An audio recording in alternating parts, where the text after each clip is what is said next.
రేవంత్ పీఠం కదిలిపోతుంది. రేవంత్ పీఠం కదిలే విధమైన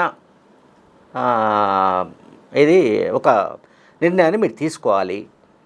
అండ్ రేవంత్కి ఎంతో కాలం ముఖ్యమంత్రిగా ఉండడు. రేవంత్ పదవి ఊస్టు.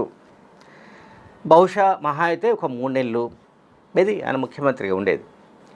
ఇదంతా కేటీఆర్ కావచ్చు అండ్ జగదీష్ రెడ్డి కావచ్చు, మరికొంతమంది బీఆర్ఎస్ నాయకులు వీళ్ళు పదే పదే మాట్లాడుతున్నట్టుగా మనకు కనిపిస్తుంది. గడిచిన 4-5 రోజులుగా అనండి, వారం రోజులుగా అనండి.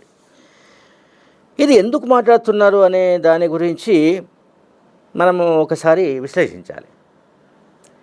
నిజంగానే ముఖ్యమంత్రి రేవంత్ రెడ్డికి ఆయన పీఠము కదిలే విధంగా ఏం జరగవచ్చు, ఏం జరిగే అవకాశం ఉంది?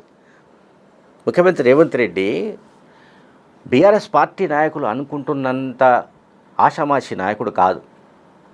ఒకవేళ అంత ఆషామాషి నాయకుడే అయితే బీఆర్ఎస్ పార్టీ అధ్యక్షుడు మాజీ ముఖ్యమంత్రి కేసీఆర్ లాంటి ఒక గొప్ప నీతిజ్ఞుడిని అట్లాగే ఒక మహాపర్వతాన్ని ఆయన కూలదోయగలిగేవాడే కాదు ఆషామాషి నాయకుడైతే.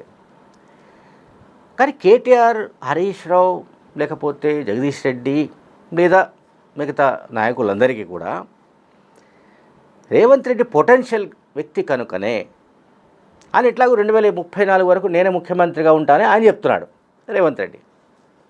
ఆయనలో ఆ కాన్ఫిడెన్స్ కనిపిస్తుంది. సరే 2034 దాకా రాజకీయ పరిణామాలు ఎట్లా ఉంటాయి, రాజకీయ బలాబలాలు ఎట్లా మారుతాయి, ఇంకా కొత్త సమీకరణలు ఏ రకంగా ఉంటాయి, ఇదంతా ఒక అంటే మనం ఫ్యూచర్ గురించి ఇప్పుడే మనం చూస్తే చెప్పడానికి సాధ్యం కాదు. కానీ ఇక్కడ ఏంటంటే వీళ్ళ విష్ఫుల్ థింకింగ్, అంటే వీళ్ళ ఆకాంక్ష, బీఆర్ఎస్ పార్టీ హైకమాండ్ ఆకాంక్ష, కేసీఆర్ ఆకాంక్ష, కేటీఆర్ ఆకాంక్ష, హరీష్ రావు, జగదీష్ రెడ్డి వీళ్ళ ఆకాంక్ష రేవంత్ రెడ్డి అర్జెంటుగా దిగిపోవాలి. ఇది ఆయన ముఖ్యమంత్రిగా బాధ్యతలు చేపట్టిన వారం 10 రోజుల నుంచే మొదలైంది.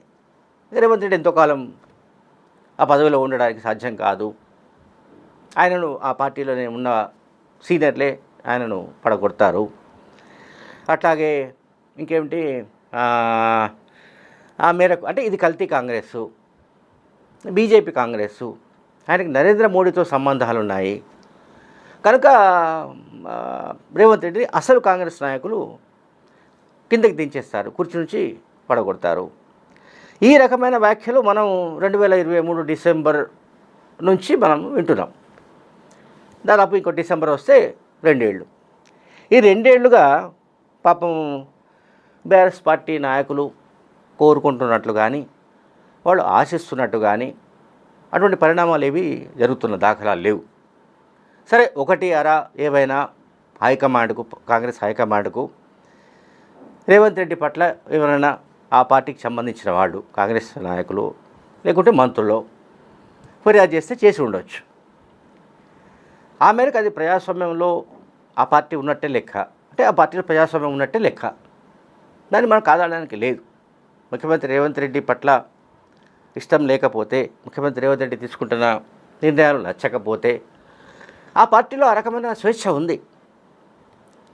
ఆయన ఈ రకంగా వ్యవహరిస్తున్నాడనో, ముఖ్యమంత్రి వల్ల పార్టీకి నష్టం కలుగుతుందనో, లేకుంటే పరిపాలనపరమైన ఈ నిర్ణయాల వల్ల మన పార్టీకి భవిష్యత్తులో నష్టం జరుగుతుందనో ఎవరైనా ఫిర్యాదు చేస్తే చేసి ఉండొచ్చు.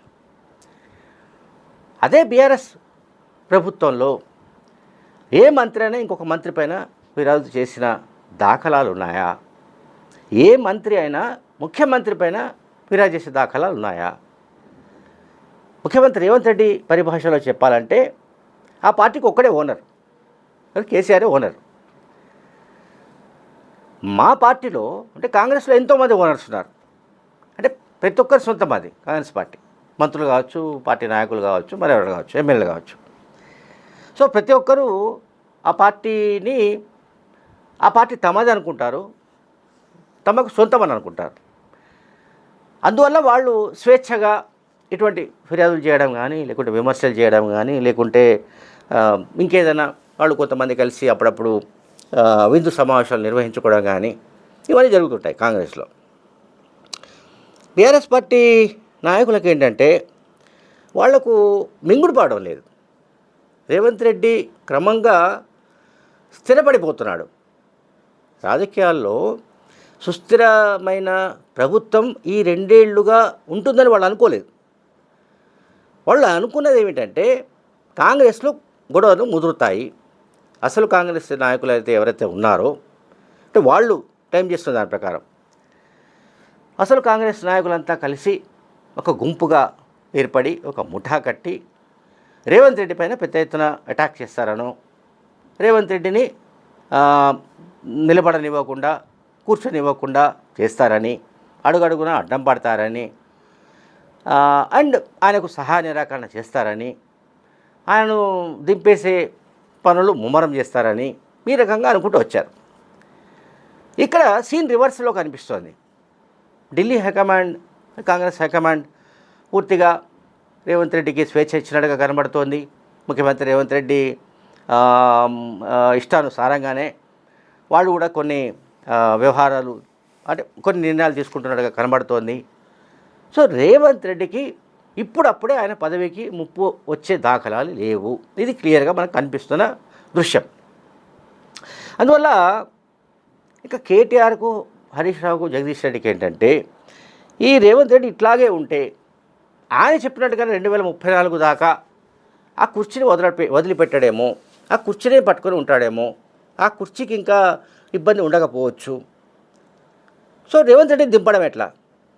ఇంకా రేవంత్ రెడ్డిని దింపాలి అంటే వెలుపల నుంచి సాధ్యం కాదు. యాజ్ ఆఫ్ నౌ ఈ రోజుకు అసెంబ్లీలో ఉన్న బలాబలాల రీత్యా ఇప్పుడు సాధ్యం కాదు. కనుక ఏం చేయాలి? లోపల నుంచి పొగ పెట్టాలి. With in the Congress party పొగ పెట్టాలి.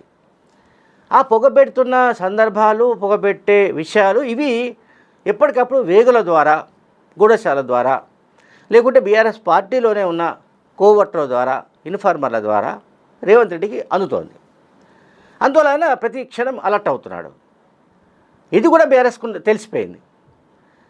మనం ఒకటి అనుకుంటే అది తక్షణం ఆయనకి చేరిపోతోంది రేవంత్ రెడ్డికి. రేవంత్ రెడ్డి అప్రమత్తం అవుతున్నాడు. అట్లాగే కాంగ్రెస్ పార్టీలో తాము ఆశించిన విధమైన గొడవలు లేకుండా పోతున్నాయి. ఈ పాలన సుస్థిరంగా కొనసాగుతోంది. అంటే అడ్మినిస్ట్రేషన్ పరంగా డిస్టర్బెన్సెస్ లేవు, కాంగ్రెస్ పార్టీ పరంగా డిస్టర్బెన్సెస్ లేవు. సో ఇటువంటి డిస్టర్బెన్సెస్ లేకపోతే ఆయనను దింపేది ఎట్లా? ఇప్పుడు నిన్న మొన్న అనుకుంటా మాజీ మంత్రి జగదీష్ రెడ్డి కూడా అన్నాడు ఒక మాట, రేవంత్ రెడ్డి ఇక దిగిపోవడం తథ్యం అన్నాడు. కేటీఆర్ కూడా అన్నాడు రేవంత్ రెడ్డి పీఠం కదిలిపోతోంది, అంటే ఆ పీఠానికి ఎసురు వచ్చినట్టే అని ఆయన అంటున్నాడు. ఇట్లా బీఆర్ఎస్ పార్టీ వాళ్ళు ఎవరికి వాళ్ళే తీర్పులు ఇచ్చేస్తున్నారు, జడ్జిమెంట్. రేవంత్ రెడ్డి సీఎంగా ఇంకో 3 నెలలు కూడా ఉన్నాడు, అయిపోయింది, టైం దగ్గర పడింది. ఈ 3 నెలల్లో రేవంత్ రెడ్డి ప్రభుత్వం కూలిపోతుంది అని అనకుండా రేవంత్ రెడ్డి ప్రభుత్వం కూలిపోకపోవడం ఒక ఆస్పెక్ట్. రేవంత్ రెడ్డి ముఖ్యమంత్రి పదవి నుంచి తొలగిపోవాలన్నది వీళ్ళ డిమాండ్. వీళ్ళ ఆకాంక్ష, వీళ్ళ కోరిక ఏంటంటే రేవంత్ రెడ్డి ముఖ్యమంత్రి పదవి నుంచి వెళ్ళిపోవాలండి. ఎవరన్నా కానీ ముఖ్యమంత్రి ఎవరున్నా వాళ్లకు నష్టం లేదు. అందువల్ల మనకు వాళ్ళు రేవంత్ రెడ్డిని ఎందుకు ప్రధాన ప్రత్యర్థిగా భావిస్తున్నారంటే పొటెన్షియాలిటీ ఉంది రేవంత్ రెడ్డికి. కనుక రేవంత్ రెడ్డి వల్ల మనకు ఇబ్బంది కలిగే అవకాశం ఉంది నెక్స్ట్ ఎలక్షన్స్లో కూడా. కనుక రేవంత్ రెడ్డిని ఇప్పుడే సీఎం పదవి నుంచి కనుక మనం ఏదైనా చేసి ఇన్సైడ్ పార్టీలో, కాంగ్రెస్లో ఆయన కనుక పక్కకు జరపగలిగితే ఇక తమకు ఢోకా ఉండదని బీఆర్ఎస్ నాయకత్వం భావిస్తున్నట్టుగా మనకు కనిపిస్తోంది. Thank you very much.